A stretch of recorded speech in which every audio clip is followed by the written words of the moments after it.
Maju-ajua, pertandakan gelarku Puja Ambriana, NIM 22224 sada-sada 00 pitu.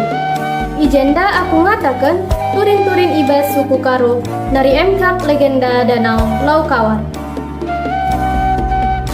Sumatera Utara memiliki banyak wisata alam yang indah yang tersebar di berbagai daerah.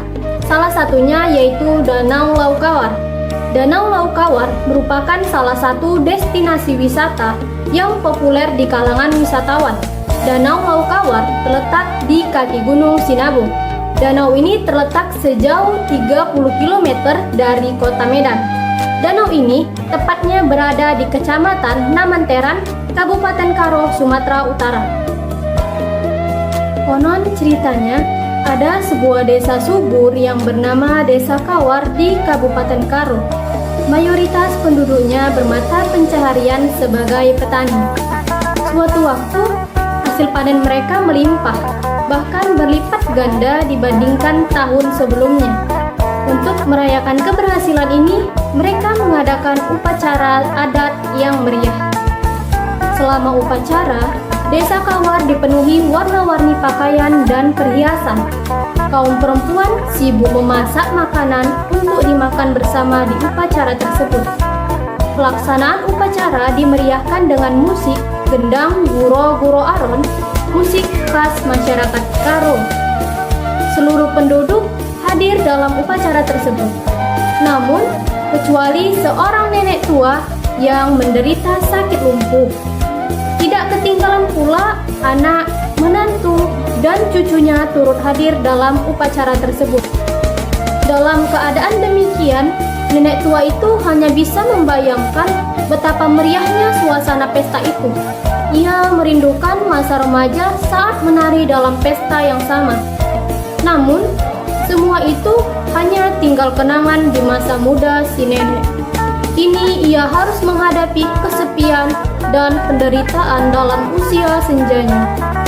Ketika tibanya saat makan siang, semua penduduk berkumpul untuk makan dengan hidangan lezat seperti daging panggang lembu, kambing, babi, dan ayam.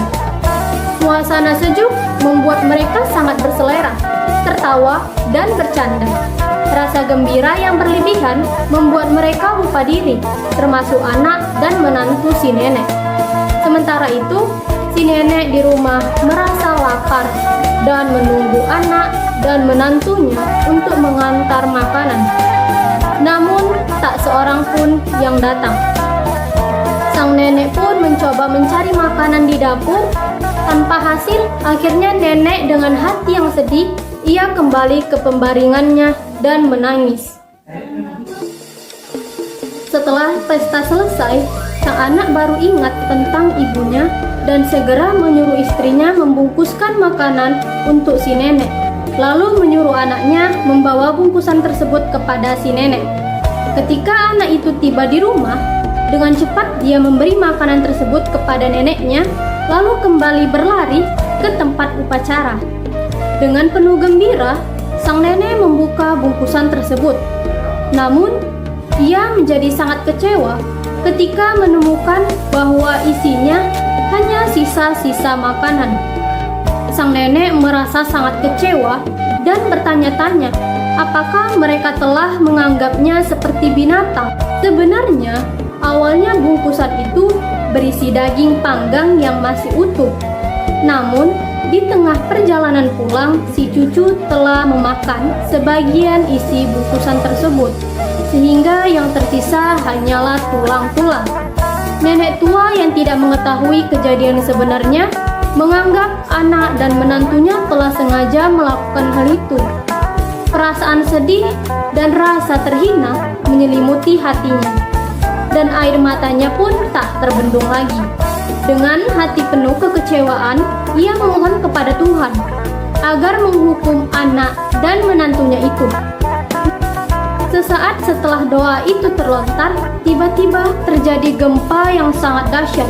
Langit menjadi mendung, guntur menggelegar seolah memecah langit dan hujan turun dengan derasnya. Jeritan minta tolong terdengar dari segala penjuru, tapi mereka tak bisa melarikan diri dari keganasan alam yang menakutkan ini.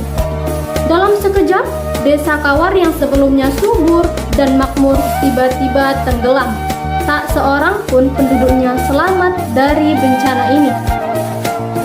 Beberapa hari kemudian, desa tersebut berubah menjadi kawah besar yang digenangi air. Masyarakat setempat memberinya nama Lau Kawar. Demikianlah kisah asal mula Lau Kawar dari daerah Tanah Karo, Sumatera Utara. Turi-turin ini mengandung pesan moral yang mengingatkan kita agar mensyukuri nikmat yang kita dapat. Lalu yang kedua, seseorang anak harus berbakti kepada orang tua. Seorang anak tidak boleh mengabaikan orang tuanya. Lalu yang terakhir, jangan mudah berprasangka buruk kepada orang lain. Carilah kebenaran informasinya terlebih dahulu sebelum memutuskan untuk melakukan sesuatu.